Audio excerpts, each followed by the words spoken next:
క్రీస్తునాథుని యందు ప్రియ సహోదరి సహోదరులారా, ఈరోజు మనము పునీత 3వ సిక్స్తసు వీరు 44వ పోపు, మత సాక్షి, క్రీస్తు శకము 432 నుంచి 440 వరకు.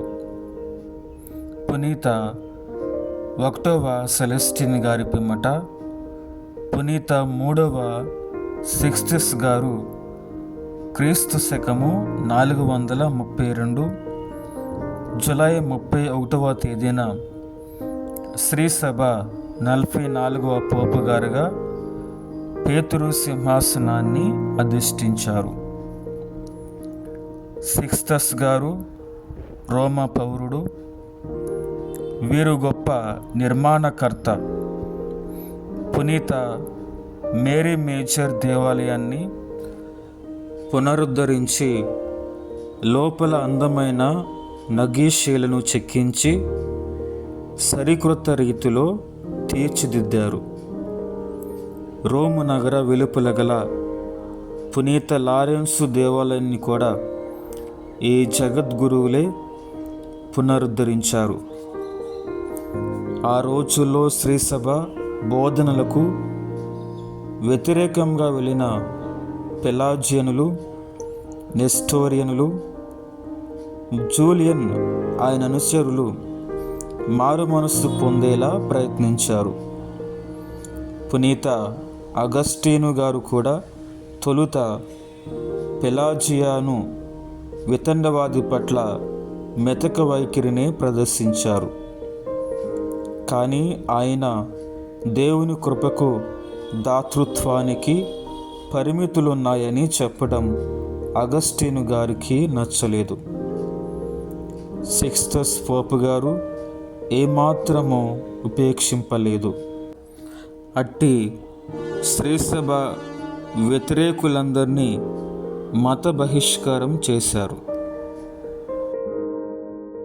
గ్రీకు ప్రాంతమైన ఇల్లీరియాపై కాన్స్టాంటినోబుల్ పీఠాధిపతి అయిన ప్రొక్లస్ గారి ఆధిపత్యాన్ని తొలగించి ఈ పాపు గారే పూర్తి హక్కుల్ని వినియోగించారు. ఎఫెసు నగరంలో గొప్ప క్రైస్తవ సమావేశం జరిగింది. ఆ సమావేశంలో అలెగ్జాండ్రియా నగర పునీత సిరిల్ బిషప్ గారి, అంతియోకు నగర బిషప్ పునీత జాన్ గారి మధ్య యేసుక్రీస్తు ప్రభులో గల స్వభావాల పట్ల చర్చ జరిగేలా ప్రోత్సహించారు. చివరకు వారిద్దరూ క్రీస్తులో దైవ మానవ స్వభావాలు 2 ఉన్నాయని రాజుకి రావడంతో చర్చ సద్దుమణిగింది. వీరు తమ వయోభారముతో క్రీస్తు శకము 440 ఆగస్టు 19న పరలోక ప్రాప్తి నొందగా పునీత లారెన్స్ పెద్ద దేవాలయంలో ఖననం చేయబడ్డారు.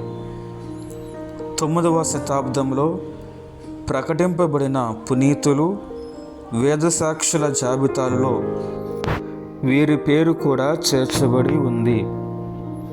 ధ్యానాంశం: ఏమీ లేనితనం ఏదైనా ఉన్నదానికంటే నాకు ఎక్కువే.